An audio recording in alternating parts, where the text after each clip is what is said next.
এইদিকে পানি আসবো, এই বাটগুলো এতটুকু ছোট ছোট হয়ে যাবো, তার আবার এক সাইডে যাবো, আরেক সাইডে আসবো। এই উলানটা যদি আপনারা কন্ট্রোল না করতে পারেন, তাহলে ভাই আপনারা খামার করতে পারবেন না। 3 কেজি দুধ থেকে এখন তারে আমি 12 লিটারে নিয়ে আসছিলাম, এখন আবার ড্রাই অফ করতেছি। আসসালামু আলাইকুম। যারা মনে মনে চিন্তা করছেন আপনার কাছে ভালো একটা অ্যামাউন্ট আছে, খামার শুরু করবেন, দুধের খামার, এবং কি যারা অলরেডি খামার শুরু করে দিয়েছেন কিন্তু ম্যানেজমেন্ট সম্পর্কে তেমন একটা বুঝেন না, কোনো ধারণা নাই, হুট করে আপনি শুরু করে দিয়েছেন, তাদের জন্য আজকে আমার এই ভিডিওটা। আশা করি এই ভিডিওটা সম্পূর্ণ দেখলে আপনারা 100তে 100% উপকৃত হবেন। প্রথমে আসি, যারা নতুন করে খামার শুরু করতে চাচ্ছেন, মোটা একটা অ্যামাউন্ট স্থির করছেন যে এই টাকাগুলো আমি ইনভেস্ট করে একটা বড় দুধের খামার তৈরি করব, তাদের জন্য কিছু কথা বলি। ভাই, এই সেগমেন্টটা এরকম একটা সেগমেন্ট, আপনি যদি না বুঝেন এই জায়গায় শুধু আপনার লস আর লস। যদি আপনারা বুঝেন তাহলে এই জায়গা থেকে প্রতিদিন আপনি 5 থেকে 6 হাজার টাকা ইনকাম করা কোনো ব্যাপারই না। আমি আবারও বলতেছি, যারা এই সেগমেন্টে কিছুই বুঝেন না তাদের এমন পরিমাণ লস হবে। আপনি একটা 3 লাখ টাকা দিয়ে গাবি কিনলেন, খুব ভালো, সবকিছু ঠিক আছে, আপনি ম্যানেজমেন্ট জানেন না, গাবি কিভাবে পরিচালনা করতে হয় জানেন না, ওই গাবিটার একটা বাটে একটা সমস্যা হয়ে গেল, উলানে একটা সমস্যা হয়ে গেল, পরের দিন একদিনের ব্যবধানে 3 লাখ টাকার গাবি আপনাকে 1.5 লক্ষ টাকা বিক্রি করতে হবে। তাহলে কি পরিমাণ লস আপনি চিন্তা করছেন? আপনি একটা গাবি ক্রয় করে নিয়ে আসলেন, গাবির বাছুরটা অ্যাক্সিডেন্ট হয়ে গেল, কোন একটা কারণে আপনি বাছুরের পরিচর্যা জানেন না ভাই, আপনি শুরু করলেন, আপনার বাছুরটা মারা গেল, আপনার গাবির দাম অর্ধেক হয়ে গেল, তখন দেখবেন আপনি নতুন গাবি হাতেও দুধ দহন করতে পারবেন না, যাবেন ভয় পাবেন যে গাবি না লাথি দিয়ে দেয় বাছুর ছাড়া, তখন ওই জায়গায় আপনার ধরা, মানে আপনার গাবি আস্তে আস্তে দেখবেন ঠিক মতন দহন করতে পারতেছেন না।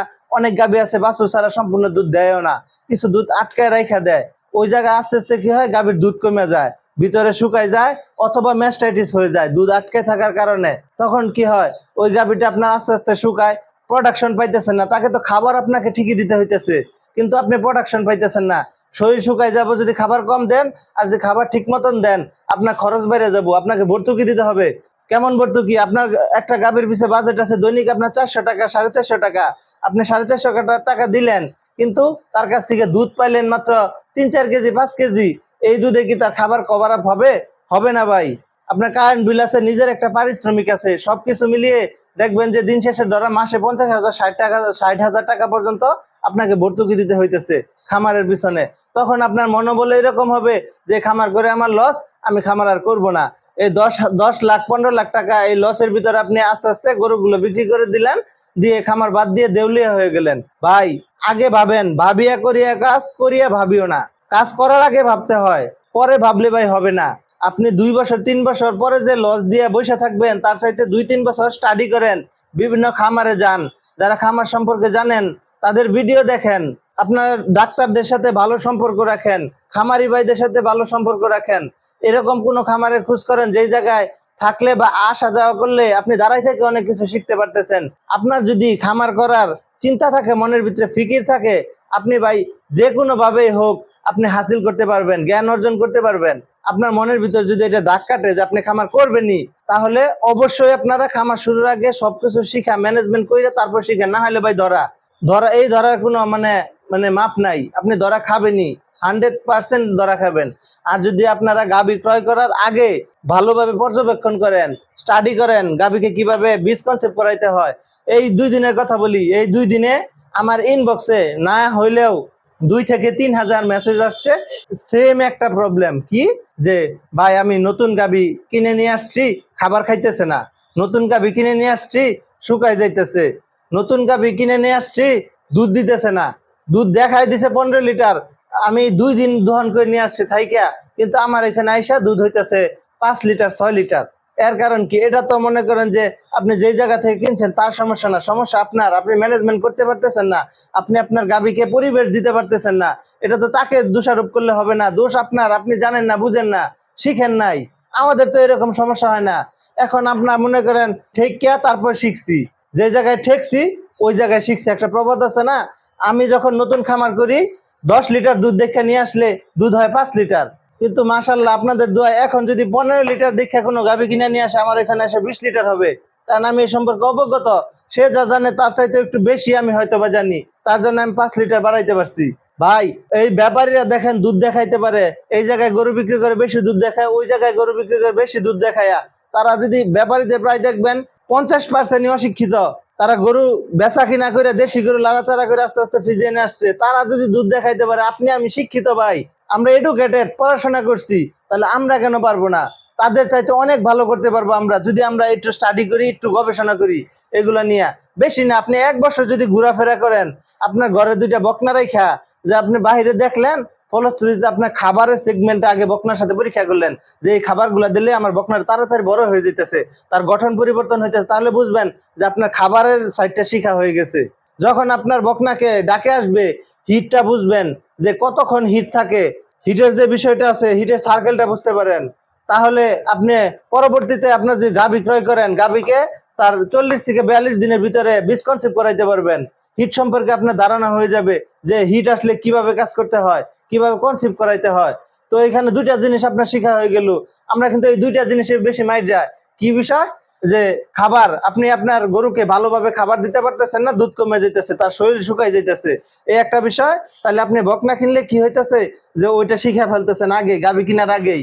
আরেকটা বিষয় হিট, বকনা হিটে আসতেছে, গাভী হিটে আসতেছে, কতক্ষণ থাকতেছে, কখন বীজ দিলে কনসিভ করবে, কখন দিলে করবে না, এই বিষয়টা আপনি বকনার অবস্থায় শিখে ফেলতেছেন। বুঝতে পারছেন আমার বিষয়টা? আমি কিন্তু সহজ করে বলার চেষ্টা করতেছি ভাই।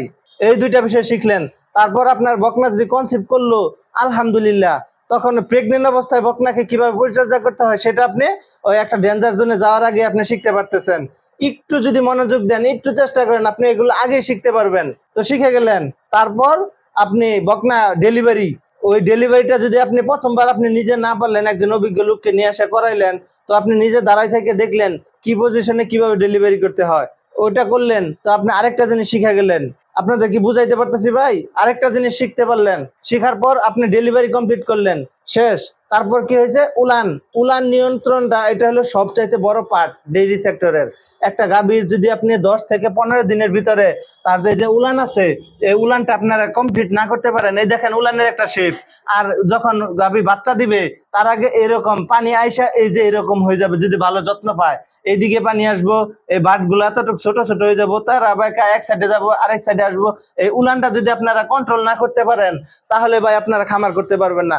উলান নিয়ন্ত্রণ ডেইরি সেক্টরের মেইন পার্ট, এটা যদি না পারেন ভাই আপনার খামার করতে হবে না। এই জায়গায় ধরা খায়, বাহির থেকে গাভী নিয়ে আসলেন, আজকে বাচ্চা দিছে, ব্যাপারী বললো দুধ এখনো 9 মাস হারে নাই, উলানের রস আছে, 2-1 দিনের মধ্যে ছাড় দিব। আপনার উলানের গঠন দেখে খুব পছন্দ হয়েছে, আপনি গাভী বাড়িতে নিয়ে এসে বললেন, নিয়ে আসার পর আপনি উলান নিয়ন্ত্রণ করতে পারতেছেন না, দেখতেছেন শক্ত টান দেন, দুধ আসে না। ভাই এই জায়গায় হলো মেইন ধরা। উলানটা যেদিন নিয়ন্ত্রণ করতে শিখতে পারবেন, ওই দিন আপনি খামার করে মানে রাজ করতে পারবেন, টাকা ইনকাম করতে পারবেন। 15 দিনের ভিতর আপনার উলান ঠিক হয়ে যাবে যদি আপনি সঠিক ম্যানেজমেন্ট জানেন। 15 দিন পর থেকে তার দুধ আসা শুরু করবো। এই দুধ একদম 3 মাস পর্যন্ত একটানা সেম ক্যাটাগরি দুধ আসবে। ধরেন 25 লিটার দুধের গাভী 25 লিটার 3 মাস পর্যন্ত পাবেন, এর আগে কমবে না। 3 মাস পর যখন কনসেপ্ট কমপ্লিট হয়ে যাবে, আপনার গাভী আবার প্রেগনেন্ট হয়ে যাব। প্রেগনেন্ট হওয়ার পরে 3 মাসের চেক আসার পরে আস্তে আস্তে একটু একটু একটু একটু করে তারপর আপনার গাভীর দুধ কমতে থাকবে। বুঝাইতে পারছি আশা করি? তো এই রকম ভাবে আপনি যখন দুধ কমবে, 3 মাস থেকে 6 মাস পর্যন্ত এক ক্যাটাগরির দুধ থাকবে, তাহলে আপনি সফল খামারি। যদি এর ভিতর আবার একটু বেশি কমে যায়, তাহলে বুঝতে হবে আপনার ম্যানেজমেন্টের প্রবলেম আছে।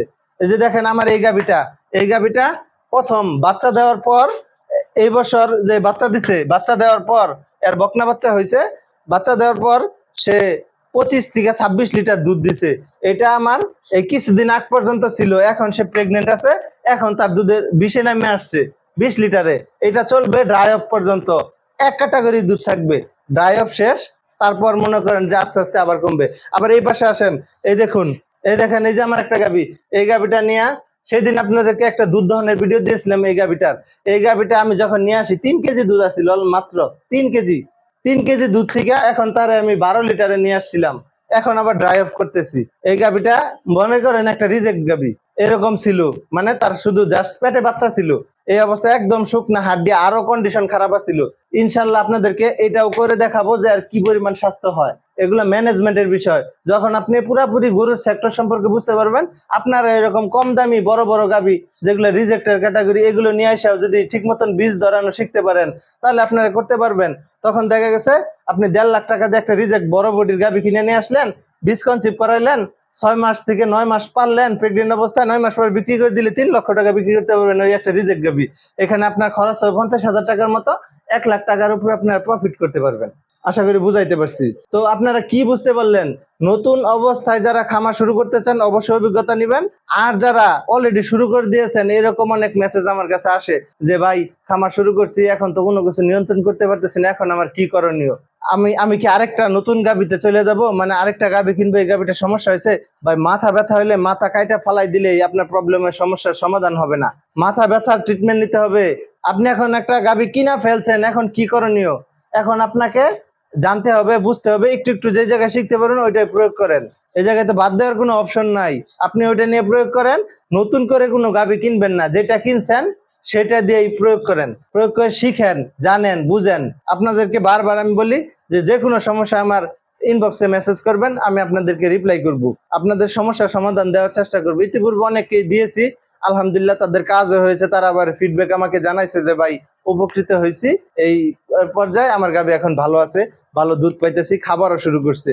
এরকম আপনাদের যে কোনো সমস্যায় পেজে ইনবক্স করবেন, ইনশাল্লাহ আমি সমাধান দেওয়ার চেষ্টা করব। সুতরাং আবার শেষ কথা বলতেছি, নতুন হলে যারা খামার শুরু করতে চাচ্ছেন, অ্যামাউন্ট আছে, তারা বুঝে শুনে শুরু করেন। 2টা 3টা বকনা দিয়ে শুরু করেন, বকনা দিয়ে শুরু করেন, শিখবেন, পালবেন, বড় হবে। পর দেখতেছেন যে 1 বছর পরে আপনার খামারে গাভী হয়ে গেছে 3টা। আর যে ওই জায়গায় ফেল করেন, আবার নতুন করে শিখেন, ওই বকনাগুলো বিক্রি করেন, আবার ভালো করে শিখার চেষ্টা করেন, তারপর আবার বকনা কিনেন। ডিরেক্ট গাভীতে যাবেন না। যারা কিনে ফেলছেন তাদের কিছু করার নাই, এই জায়গায় অল্প অল্প করে এখন সামান্য কষ্ট হইলেও এর পরবর্তী বিয়ানে আপনি চেষ্টা করবেন যে আপনি যাতে সফল হন, গাভীকে বীজ ধরাইতে পারেন যাতে ঠিক মতো। আপনাদের খামারের গরুগুলোর খাবার সিস্টেম ভালো করেন, ম্যানেজমেন্ট ভালো করেন, আপনারা অবশ্যই লাভবান হবেন।